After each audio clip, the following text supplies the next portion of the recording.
That's what I should do. Okay. Hey, everybody. Welcome to another episode of Irreplaceable Truths. I've been introducing this person as my sidekick, but basically she has been my right arm. She worked for me for 20 years. She's been a huge asset, not just to me in my profession, but also my family as well. I'm going to introduce Mallory to you right now. Say hey, Mallory, to everybody. Hi, how's it going?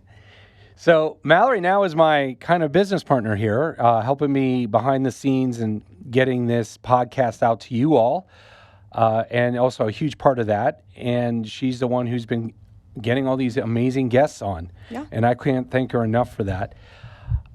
Mallory, 20 years. 20 years. 20 years. Holy cow. I can't believe it. Holy moly. Where do we start? What brought you into my practice? I was at the time, it was professional veterinary assistant school. I was working at a very seedy clinic, and I quit. And I needed to be working in order to stay in school, and PVAS sent me your way.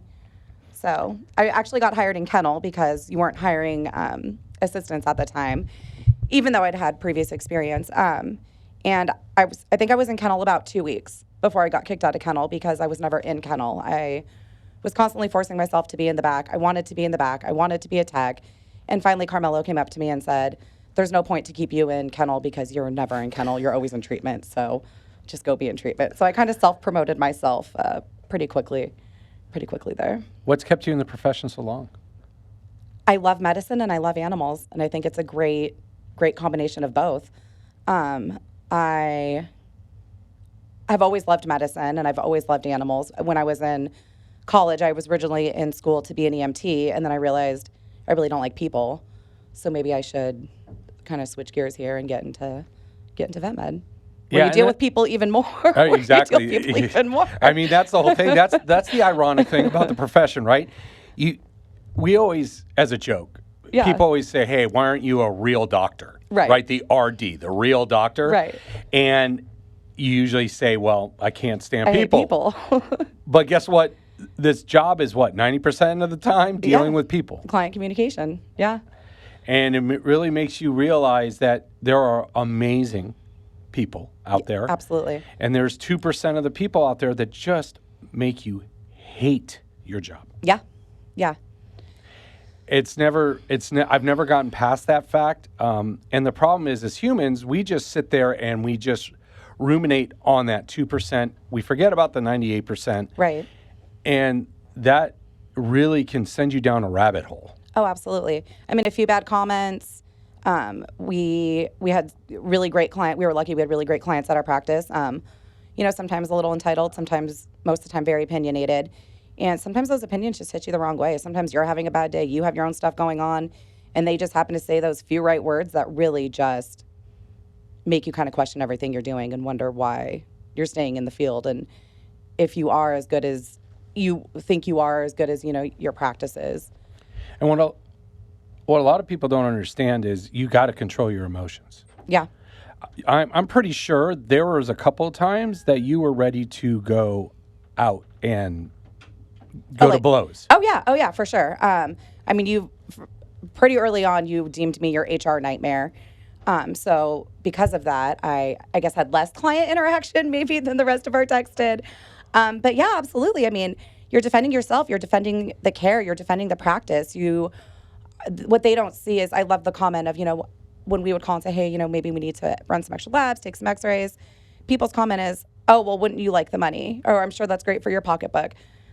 It didn't matter to me. I wasn't on the receiving end of that, right, when I was first starting. So just comments like that really get to you. Like, we're not in it for the money. We are in it for the patient care. And I think when you start to question my morality and the morality of the practice and the morality of my co-workers, I was ready to throw down a few times. Yeah, you were. But you're also able to manage the situations.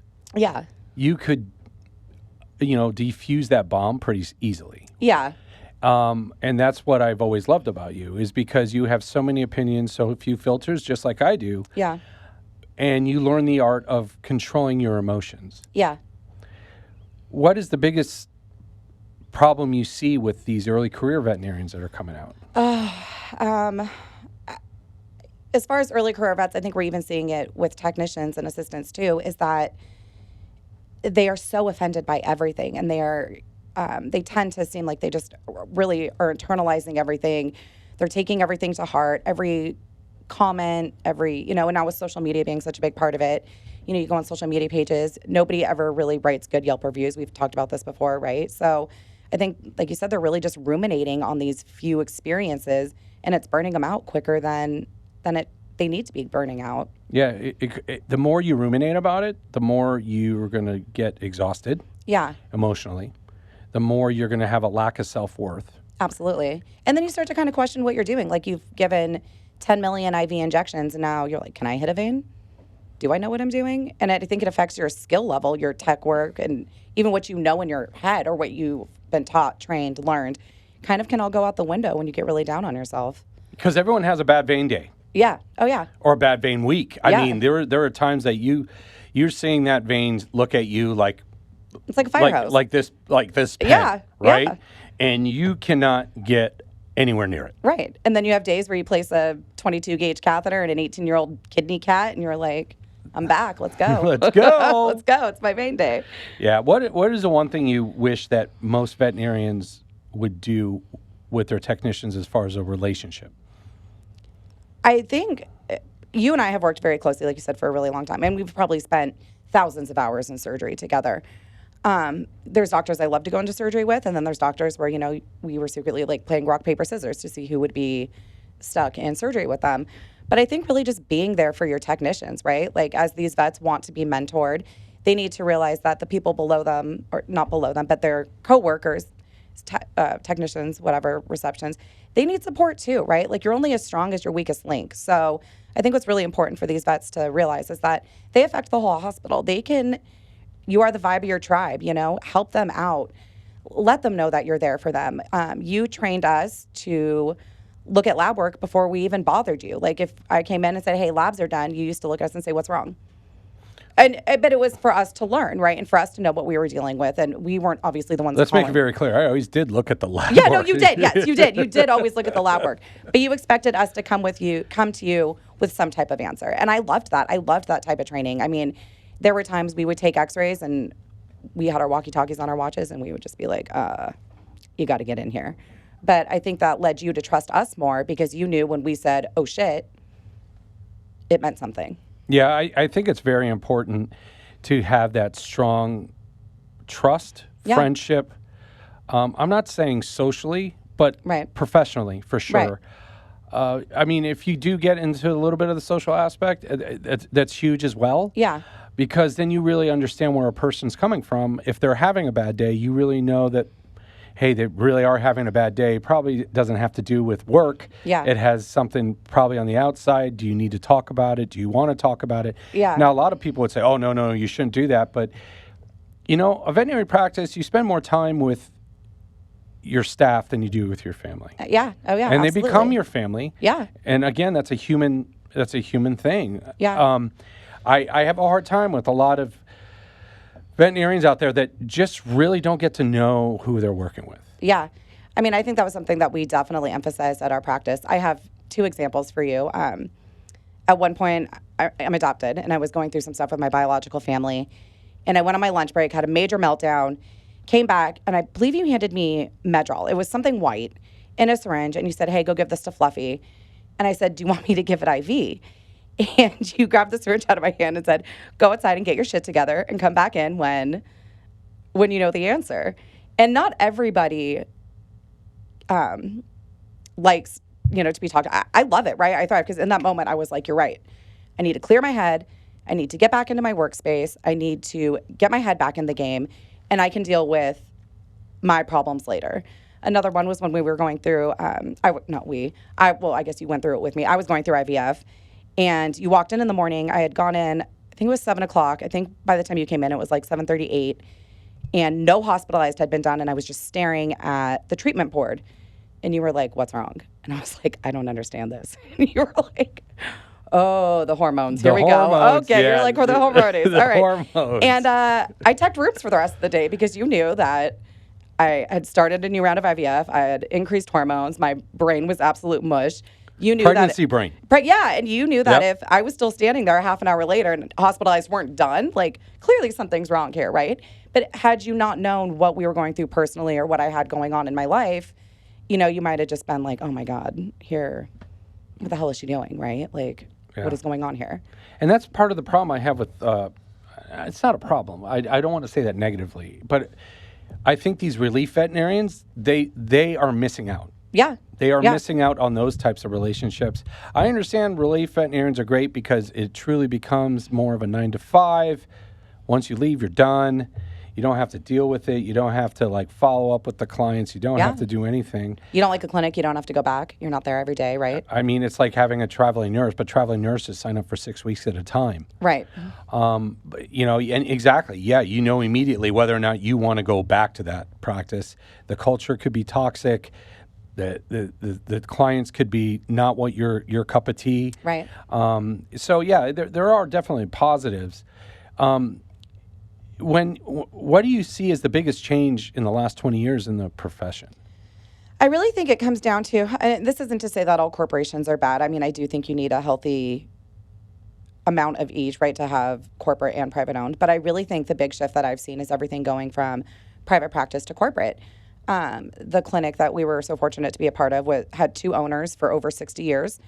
So that was something that our clients expected was consistency. They wanted to see the same people when they walked in. They wanted to have the same person answering the phone. They wanted to guarantee that that quality of care was still there. They knew their pets were going to be taken care of when, you know, we were there.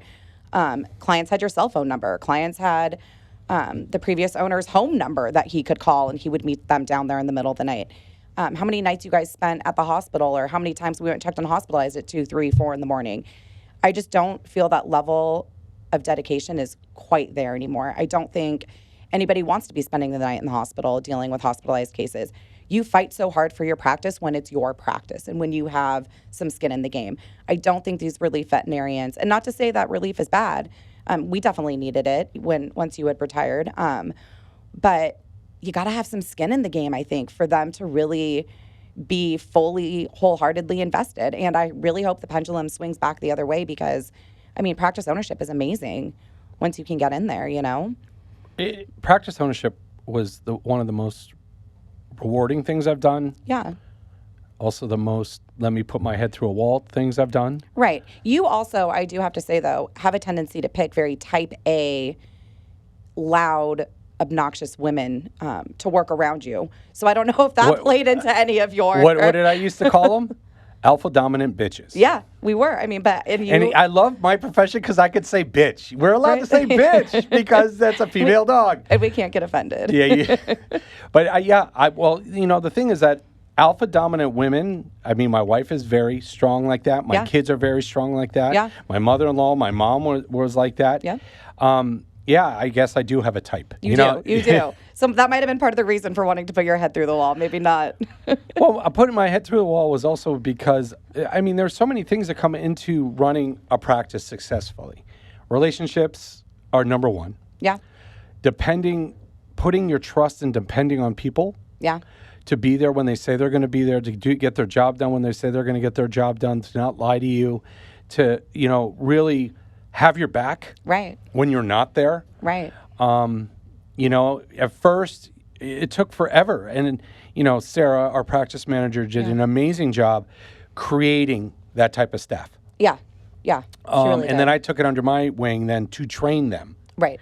And then once I knew I had very, very strong employees, I allowed the employees to start training the new employees because they knew the standard we were looking for. Right. But with that also being done, we had a very, very low turnover rate. I mean, we weren't, and I think that's also, you know, speaks to the volume, but also speaks to the environment of the hospital, right? I mean, I think when, you know, a few years ago before kind of the downfall, as you call it, our newest employee, I think, was 4 years in. But we ranged from 4 years to 32. 32 years. So I think that's really hard to find. It is. And again, I was trying also to be like not a doctor mentor, but also a life mentor to a lot. Yeah. You know, there's a couple of our employees that thought they never could get through college. Right. And all of a sudden, boom, what do you know? They have a master's. Yeah. Right? Yeah. It's all believing in them. So Right. what do you look for a good doctor-technician relationship? I think straight up from the get-go, you have to be honest. You know, you have to, whether you're having a good day, whether you're having a bad day, whether you think you fucked up giving medication, whether you think you dosed something wrong, whether you, oh shit, I didn't scrub in, but now they're starting to cut, just anything. But just, you have to be honest and transparent, I think, through your whole entire relationship. Also, someone that's willing to teach. You loved to teach. I wish I had pictures of all your crappy drawings on the whiteboards because you loved to grab a marker and be like, well, if this works like this, and then this goes here, and and you would talk us through everything. So I think them willing to educate, having trust in them, and wanting to grow a relationship together. I mean, I think that's something that's really important. Towards the end, we had 3 doctors at our practice, and I had a great relationship with all 3 of them, and my relationship with each of you was different. You know, I have a different relationship with you versus your associates. So I think really just trying to grow as a team is really important too. Well, selfishly, another reason why I wanted to train you guys is so you could go into the rooms and have a conversation with clients that actually would make sense. Yes. If I was, and I told everyone, and everyone listening, you're only as strong as your team. Yeah. You're as successful because your team is successful. Yeah. You can't look at this as an individual thing, right? Right. You need to count on everyone to know what they're doing and how they're doing it. Yes, you should have a job description, but at Canyon, we never had job descriptions because everyone knew what was required of them. Right. From the people that were there. Yeah. It was never in question. It was a well-oiled obviously, machine. kissing Dr. G's ass was not on that. No, we weren't that nice to you. You guys kept me humble. Yeah, for sure. And I loved you all for that. Yeah. Like, you know, I checked the ego at the door, you know, and everyone would always say, oh, Dr. G has such an ego. And it would be my technicians that are like, he doesn't have an ego. He's just very confident in his abilities. Right. But you probably still think I have an ego, but that's fine. You know, it's okay. It's okay. My opinion doesn't matter here, right? Oh my gosh. Here we go. So can you, without naming any names, unless you really want to. All right, let's see. Have you had any bad relationships with doctors? Yeah. Oh, yeah. Yeah, one specifically. What made that relationship bad? Attitude. I think we just didn't see eye to eye. I guess I shouldn't judge. I wasn't a huge fan of the way they practiced. They were socially a little awkward, and they were just straight up rude. And I don't think you need to be rude to your staff. And it really just made me not want to help them. They would ask for x-rays, and it's, you know, I'm sure I didn't help. I would give an eye roll and be like, all right, I'll go do x-rays. So I'm sure I wasn't the most approachable person in that situation. Not me. Not I mean, if I don't say it, my face usually does, right? So as much as I try to keep my mouth shut, sometimes the eye rolls just happen. But yeah, they were almost entitled to be there, better than everyone, and just rude. And like you said, you're only as strong as your weakest link, right? You're only as strong as your weakest member. So well, and it took my staff to bring it all to my attention about the issues, and you were like, everyone, when I say you, everyone on the staff was like, she might be or he might be a great veterinarian, right? But they're horrible for the team. Yeah, they're horrible for the culture. Yeah, and I had to make that awful decision to let them go. Yeah. And I knew it would bring more work my way, but I didn't want to upset my team. Yeah. And I think too, you know, you always had our back. There was one time I remember a client made like very derogatory comments to 2 or 3 of us, and we never saw that client again, right? So I think just really everybody having each other's back, right? Or like, I think I was the one that would always get sent, hey, this guy just yelled at me because of X, Y, and Z, and I'd be like, I mean, that's the importance of it. I have your back. Like, I'll go outside and talk to him. You don't need to go back out there and deal with that again, right? If a client treats your staff horribly, that is a red flag. Yeah. Well, it's gonna go down. It's a trickle effect. No, but it's a red flag too. Like, yeah, what are they saying about you behind your back? Right. You know, and the biggest thing with a client-patient relationship is trust. Yeah. And if they're talking smack to the staff that's taking care of the animals, Yeah. then unfortunately from that just means they probably don't trust me because Right. I'm in charge of hiring all of you and having you all around. And I think what people don't realize, and I think this has kind of been a shift too, I think not with how hard people are willing to work, but I think kind of like work ethic has changed a little bit. I feel like what people fail to realize is there were mornings, I would get there at 7 a.m.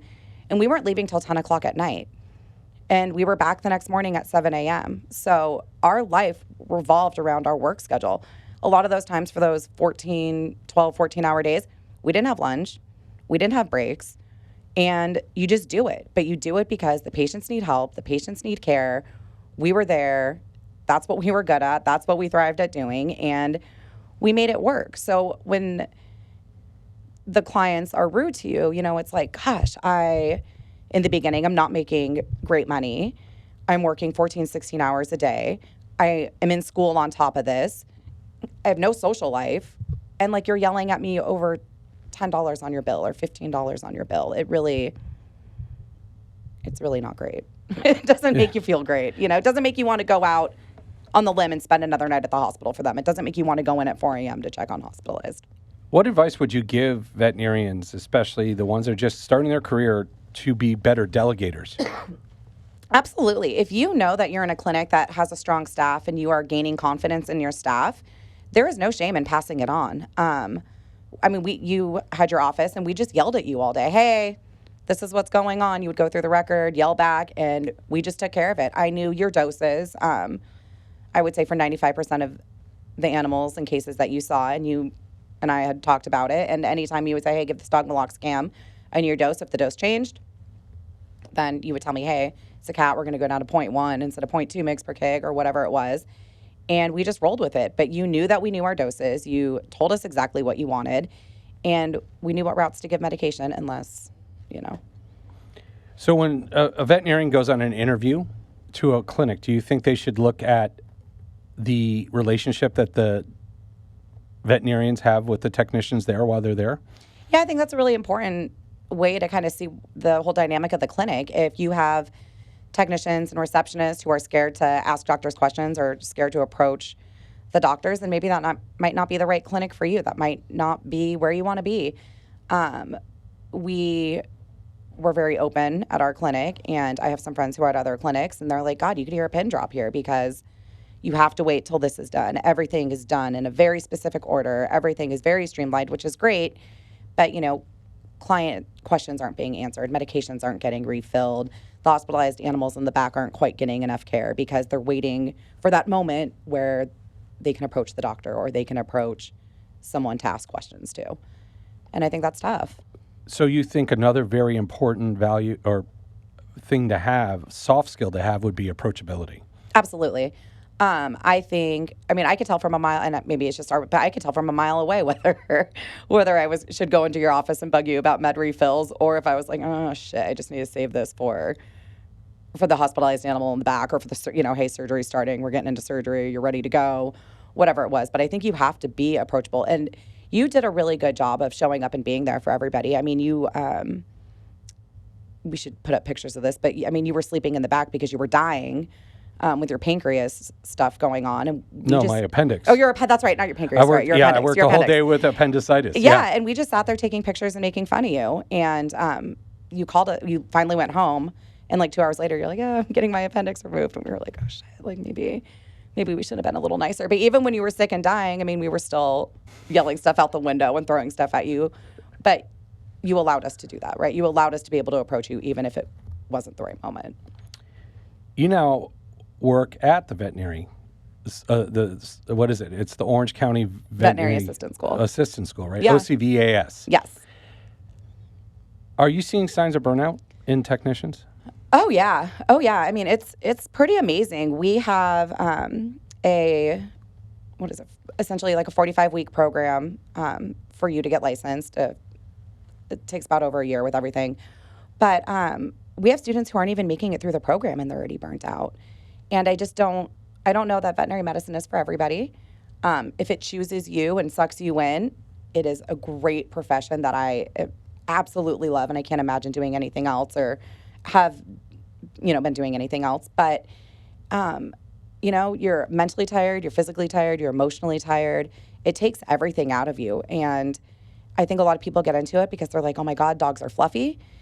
And I love puppies. And what you realize is you don't see puppies, right? I mean, a very minimal amount of your practices. You give them vaccines, you spay and neuter them, you see them once a year for the next, 7, 8 years. And then once they start to have problems is when you start to get involved. And I don't think people realize the bonds that they build even with like our patients, right? Like watching these patients get sick, watching them get better. Sometimes, when you end up euthanizing, now you have relationships with the family and now you're grieving essentially with the family, right? And I mean, we had one client who was like very pregnant, remember? And we were like, oh my gosh, she's going to go into labor while we're euthanizing her dog. Like every day is different. Every day is a roller coaster. So if you like regimented 9 to 5, this is what I'm doing, like it's not for you. If I was to say to you, my biggest value in life is work-life balance. Yeah. Is clinical veterinary medicine possibly the field for me? No, absolutely not. No, I think it's getting better. I think there's been a big shift. And I'm jealous of that, right? I'm jealous that now everybody is like, wow, there's work-life balance and this is what I'm doing for my mental health. And I'm like, well, shit. Honestly, would you change anything about your career right now? No. I absolutely loved it. I feel lucky that I was involved in veterinary medicine when I was. Once you left the clinic we were at, we were running strictly off relief vets. And that really, Morgan said something not too long ago, the grass isn't always green, it's gold. And, I'm Italian, so not only do I talk with my hands, but like you said, I get kind of fired up sometimes. And there were multiple times where you and I had kind of gotten into it and I was like, I'm going to leave, I'm out of here, this and that. And really, ultimately, like, you're never going to find another practice like that again, right? And even, like... You tried. Yeah, I tried, right? I went up to the zoo for a little bit. I did mobile work for a little bit. And then I, like, came crawling back because I was like, oh, my gosh, I can't. I can't. Like, I thought we had issues. Oh, my gosh. Look what else is going on everywhere else, right? I don't even remember where I was going with that, but... So, how can veterinarians... What should they do to keep the good team? What else can be done? What can veterinarians do to make sure their team that they love and support stays strong and healthy? I mean, I think at this point you really just have to listen to your staff. When we started to get burnt out, we had gone from like 10, 12-hour shifts, and then we all got cut to 8-hour shifts, which I feel like helped a little bit. Everybody was working full-time, but you could kind of see the hours start dwindling a little bit. We had a few more technicians on staff. I think just being staffed well is a huge, huge help in veterinary medicine. You don't always know, right? You can have a slow day, you can have a busy day, so it's kind of hard to gauge sometimes. But being adequately staffed, like my love language is food, right? We had Fat Girl Fridays every Friday. Everybody brought something in, and we ate offensive amounts of food, like all day long. Knowing your value. The Canyon 25, we used to call it. Yeah, it's like worse than the College 15. It's the Canyon 25. I mean, it gets you. It's a real thing. Oh, it is. It's a real thing. Hey, I'm not kidding you. I mean, we were like McDonald's 9:30. Then we would bust into like 7-layer dip at 10:30. We had full barbecue Mexican feast delivered by noon. And then at 2 o'clock, the ice cream guy would drive by, and we were like, let's go get ice cream. I mean, but I think you just really have to, well, one, know your value as a technician. Make sure you're being valued the same way you value your practice, and just support. I think it really just comes down to support. If you feel like you have people you can lean on, it really makes all the difference. Well, vet medicine is very emotionally heavy. Yes. It's very hard on the clients. Yeah. It's very hard on the staff. It's very hard on the veterinarians. I mean, there are a lot of difficult, crucial conversations that need to be had. Yeah. How did you used to decompress after a hard day? In the beginning of my career, I had a horse, so I would just go to the stables and ride, and that was kind of my outlet to just get away from everything. You have to find something you're passionate about. You have to find something else outside of veterinary medicine. I don't know if it's a mistake. They're still some of my best friends to this day, but when I first started, we were all really, really good friends. everybody who worked in the clinic together. So we were working all day together, going out at night together, and we really didn't have a balance between our friendship and our work life. Everything was kind of merged together.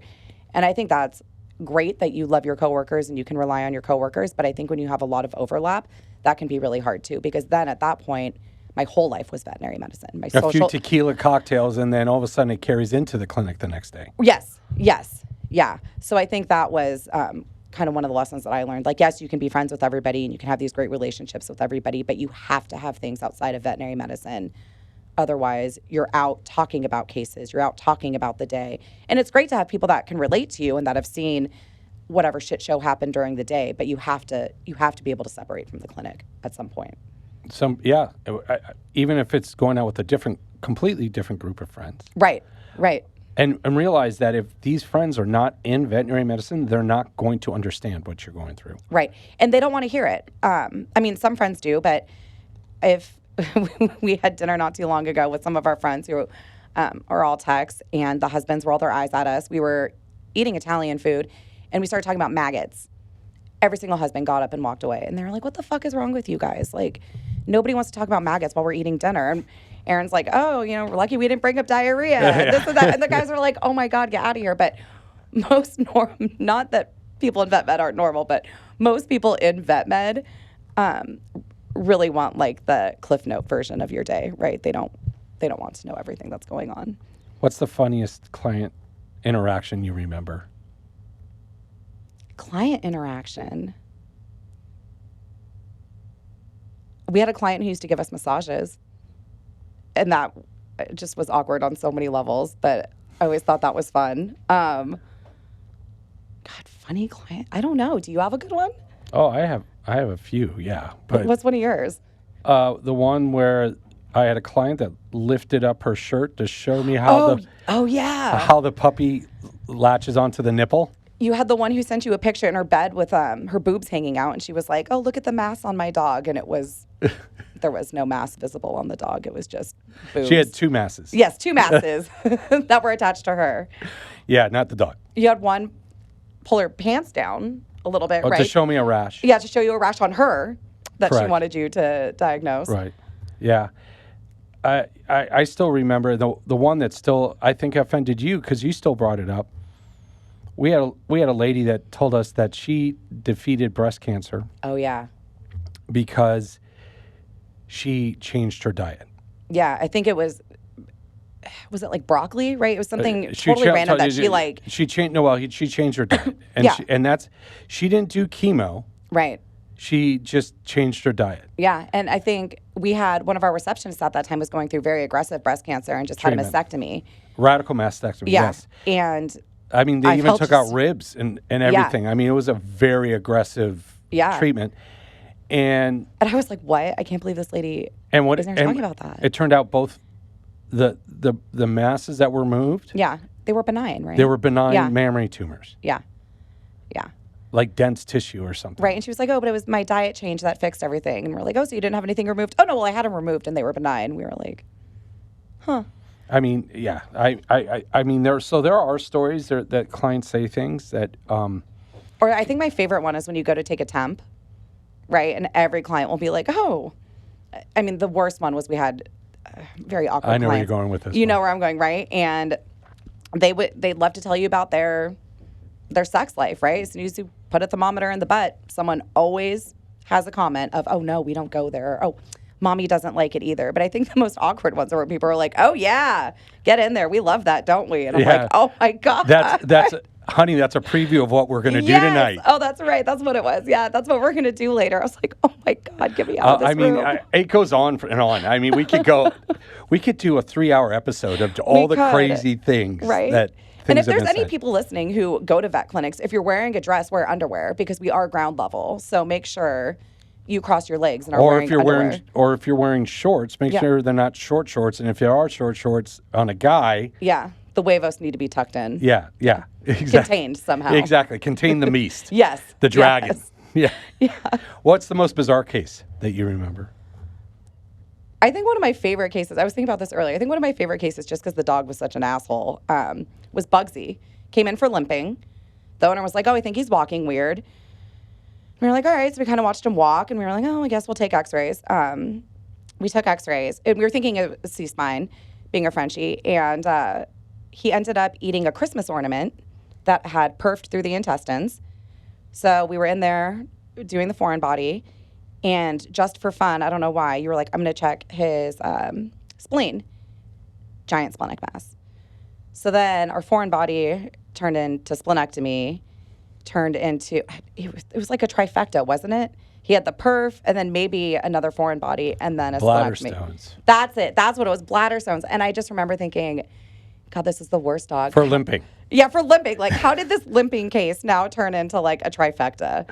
But those are the fun cases. I mean, those are, that's why you get into medicine. I loved scoping. I used to love when we would scope. We had a dog named Homer, remember, who ate the beer bottle cap? And I got it. You did. I mean, it took us. Were you there the time that the dog ate that flexible Frisbee? Yes. And I grabbed it and pulled it out? We had, I think one of my favorite ones. I mean, for me, hands down, my favorite surgeries are foreign bodies because I love seeing what comes out because half the time the owners don't know. And I love a big fat splenectomy. I love those 20-pound masses that we used to pull out that I think the record was what? 26 pounds on the Ridgeback, right? Yeah. And the funny thing is that Ridgebacks usually get these benign, large splenic masses. Yeah. Not saying they're all benign, but on a Ridgeback, you got about a good chance that they are benign. I don't know what it is with the breed. Yeah. I never, ever had them come back aggressive. Yeah. And I know exactly who the client is. Yeah. He was the athletic director of one of the local high schools, and I always call him Coach. And I'm like, Coach, your dog's mass was 25 pounds? Yeah. Because he was like, oh, she's not eating well. Yeah. Yeah. There's nowhere for the food to go. There's no room in that Your dog abdomen. thinks she's pregnant with like 14 puppies with that much in there. We had that other splenectomy where the dog came in for a bath. Remember? Oh, I know exactly who that was, too. Yeah. And then collapsed. He came in for a bath. Or her weekly bath. She came every week for a bath. Came in for a weekly bath and collapsed. And we ended up having to do a splenectomy. And the crazy thing is that owner is rather famous. Yeah. And they were phenomenal. And amazing. It came hemangiosarcoma that had ruptured. Yep. And the dog lived for 4.5 years on the metronomic protocol. Yeah. Yeah, post-op. Amazing. It was amazing. And she did great the whole entire time, too. But, yeah, I love splenectomies. I love foreign bodies. The other really good one that I have was when we had, we removed female undergarments. Oh, yes. That didn't belong to any of the females in the house? There were no females in the house, remember? Oh, that's right. Yeah. Yeah. So that was a fun conversation too. You know what our dog ate? And we're like, well, we have the baggie for you. And the best one is there any chance your dog could have gotten into marijuana? Just say yes. Yeah. We're not going to call the cops. Just say yes. Well, it's legal now. But right? But even then, it's just like, yeah, it did. Yeah, it did. Well, then you induce vomiting and the whole hospital smells like weed. You're like, are you kidding me? Or they're like, no, there's no way. There's no way.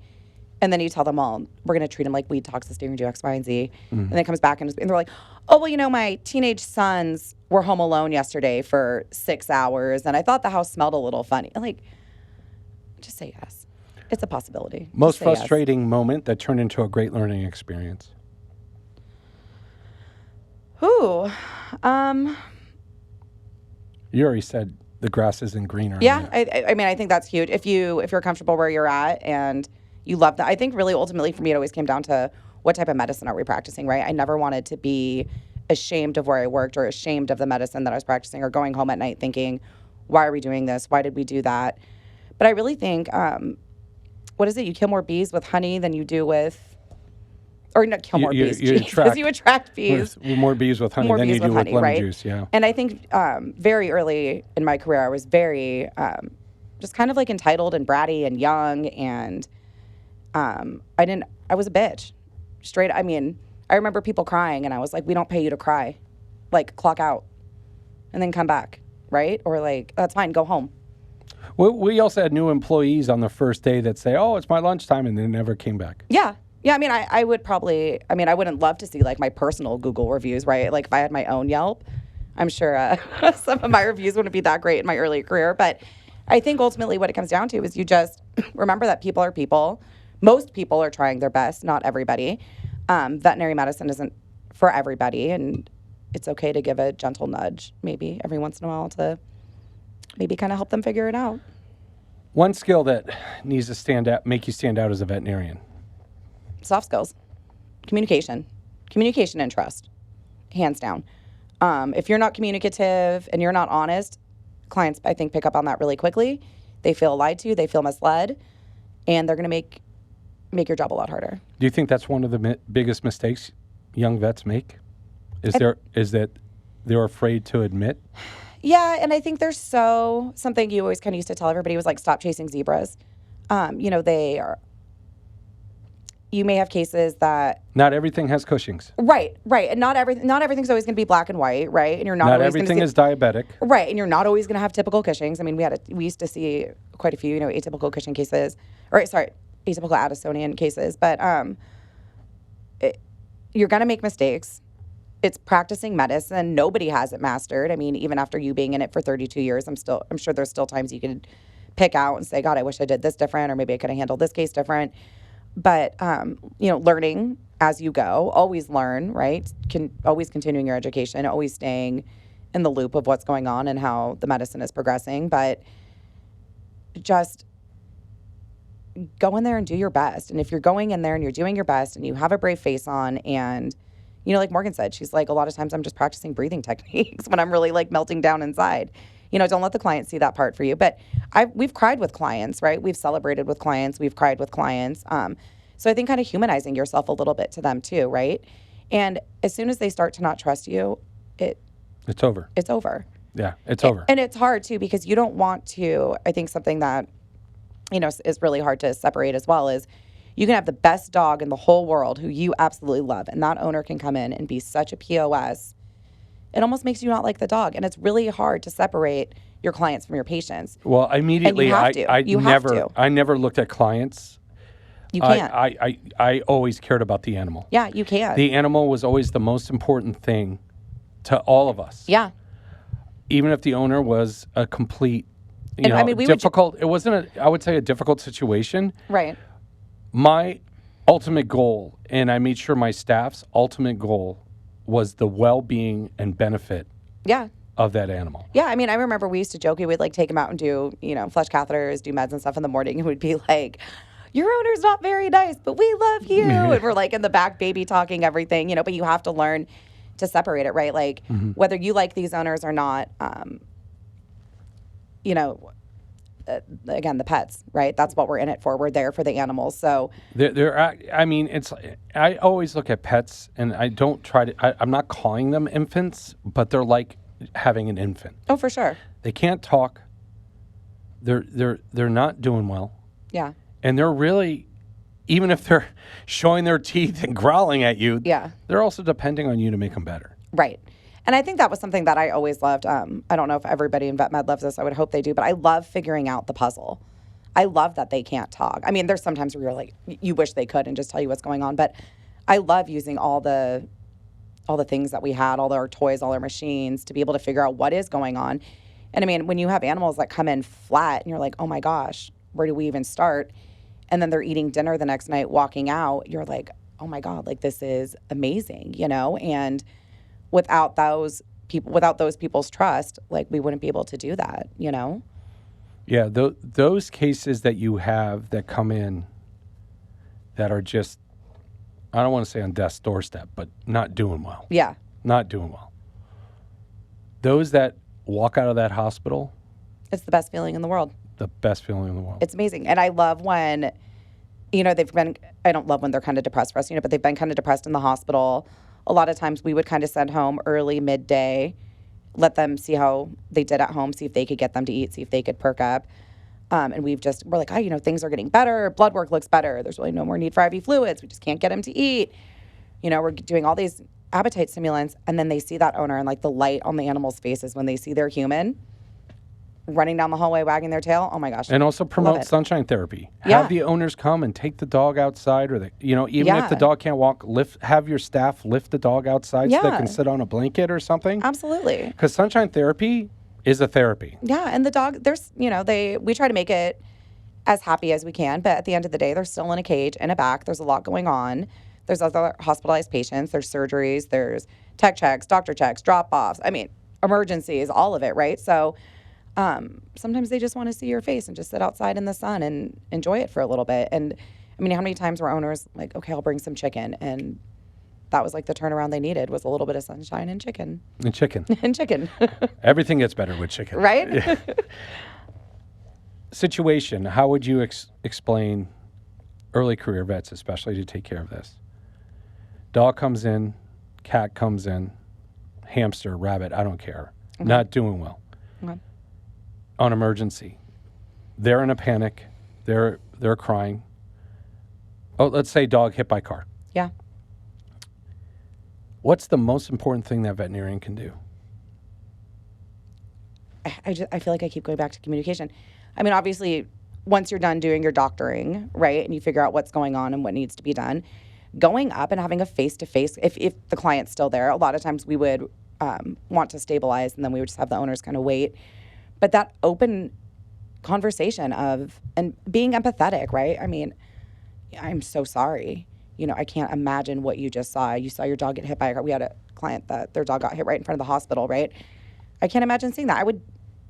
I would be devastated if I saw that, right? So you have to put yourself in their shoes sometimes, right? And sometimes you're having a bad day. They're having a bad day.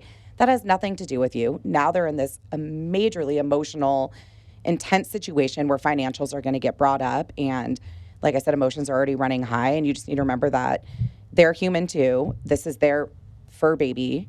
They want what's best. They don't know what's best. So you need to guide them and be honest, I think, you know, with your prognosis and what it's really going to take sometimes to recover from these really big expenses. And if that animal is that critical, right, trust your staff to go continuously update the client. Right. Stay with that animal. Yeah. If there's a chance where, okay, I think the animal's going to is okay for the next couple of minutes. Yeah. That's when you get your cue and go talk to them. Yeah. Just like, hey, I'm in back with Right. Poncho, Right. and I'm trying to stabilize. I'm just trying to give you a heads up. My staff's going to be coming up and talking to you as well. We're going to keep you updated. Just anything you can do to settle them, because exactly they just got nailed with something that Everything. no one wants to ever see. And I think we forget too, not everybody has medical training, right? So sometimes you go up and you use your big fancy words and you're trying to describe all these things, and these owners look at you with a very, very Act blank like face. you're trying to talk to your mom. Right. Or your right. dad or your sister or your brother or your best friend. Yeah. So having these real conversations with them, and, you know, oh my gosh, your pet has hemoabdomen, and now, well, They don't know that's blood they in don't the understand belly. anything, right? Hey, right now there's a shit ton of blood. I mean, obviously I'm going to say, but hey, right now there's a ton of blood in the abdomen, right? We got to go into surgery. We got to get it out. We got to figure out where that bleeding's coming from. I don't know whether it's going to be good or bad. I don't want to risk taking x-rays and, hematocrit's low. Let's get a blood transfusion and get in and go right now. Like, let's just go. And we've had where you go in, you get the splenic mass out and you look and the liver's covered in tumors, right? And that's awful news when the owners have been sitting there waiting, right? Thinking that you're in there fixing everything, and then you come out with horrible news, right? So, I mean, it obviously doesn't always end well, but I mean, I feel like owners just need to feel that you care, because you do care, right? And that's why you get into vet med, is because you love medicine and you love animals. So like, you need to show that and be human with some of these clients. Like, it's tough. We get it. We've all, especially being in veterinary medicine, you end up with animals of your own. Most of the time they're lemons. It's the way it goes, right? You always end up with medical nightmares if you work in vet med. And what would you do if that was your pet? You know, how would you treat it? How would you want to be talked to? Yeah, that's huge. And I learned that early on, but it took time to understand. Like, yeah, you got to put yourself in that situation that, like I said, that animal in front of you is considered almost your animal. Yeah. And then if that's the case, how would you want your family talked to? Right. Right. Right? If you fake your emotions, it actually takes more energy. Yeah. It's research. It's proven. And people see it. I mean, I still remember the first dog I ever saw be euthanized, right? 20 years later. And it wasn't even it was a very peaceful euthanasia. I mean, nothing went wrong. And you have those moments, you know, the pregnant lady when we euthanized. We had another one when we euthanized their dogs. And I remember when these dogs came in as puppies and the kids were little. And when we euthanized, the kids were flying home from college.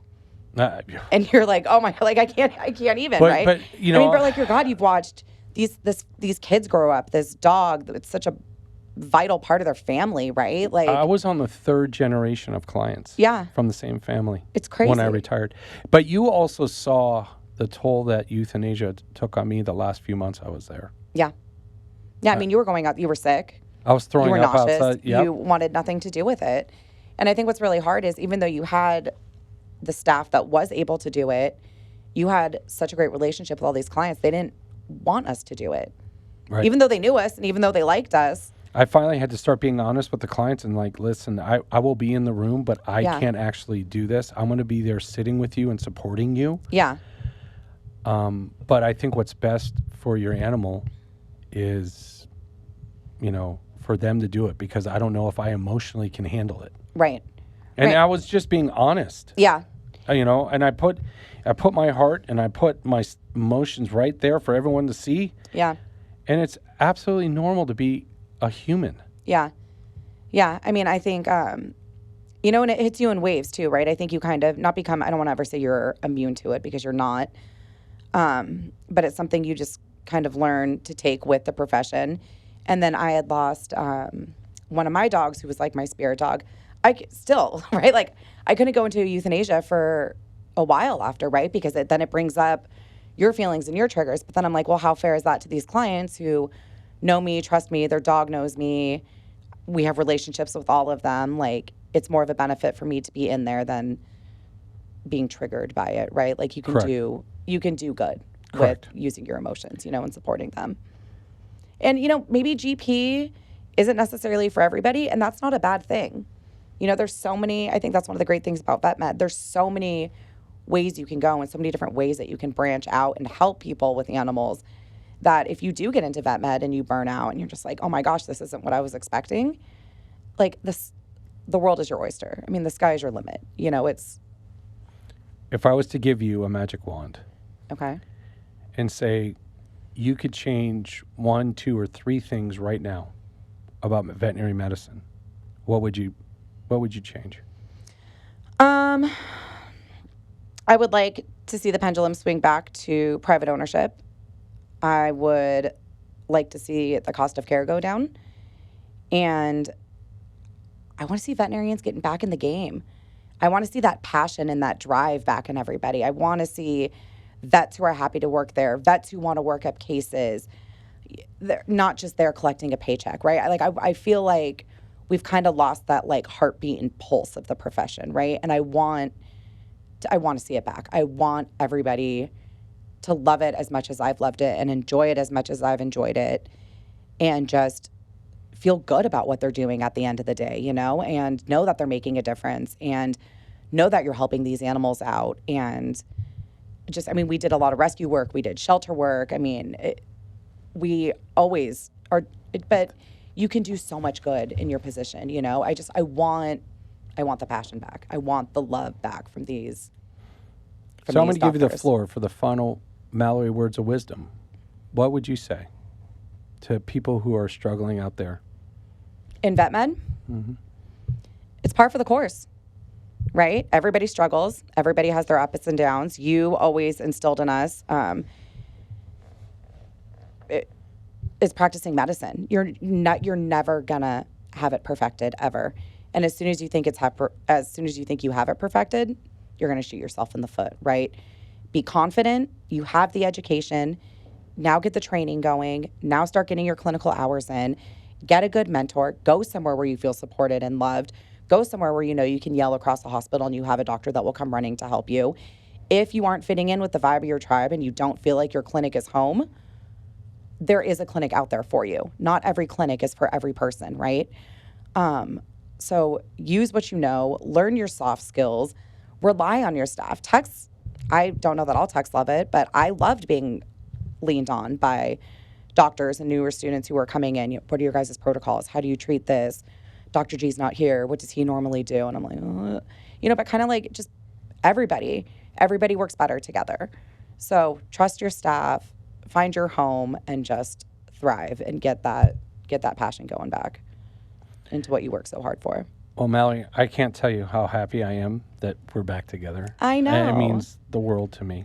It also means the world that you're part of this podcast. Yeah. And you're also going to be part of our new podcast called Irreplaceable Tales, which is going to be geared towards pet owners. Yes.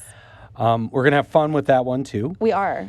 And we may be doing a little Vet Tech Nerd Party spinoff as well. So I mean, we have some fun things planned here, and very excited to get them going. Yeah. If you do have any questions for Mallory, you can find her email on the website for Orange County Veterinary Assistance School. Yep. Or it's Mallory at pacificlensstudios.com. Yes. And going forward, if you out there have any ideas of what you want to hear, please let us know immediately. Yeah. We would love to get guests in here to talk about it. We're counting on you to make this podcast better. I think we're 31 episodes in. Yeah. What's your passion? What drives you? What do you think veterinary medicine is lacking? What's your message that you want to get out there? Even if you want to be on the show. Yeah. If you got a message you want to get out there. Yeah. we can Skype you in. We'll be more than happy to have you as a guest. Yeah. So thank you again. Well, thank you, Dr. G. I will officially call you Dr. G. I'm calling you. I don't think I've used doctor in front of your name very much. I think I've just always referred to you as G. G. Exactly. Even to the clients, they're like G whiz. Yeah. But thank you for 20 years of mentorship and keeping my love in veterinary medicine alive and showing me the ropes and keeping me on board even after I blew up your ultrasound machine and dyed your dog magenta. He loved it. Oh my gosh, I forgot about that. Okay, everyone, thank you for listening. We'll see you next week.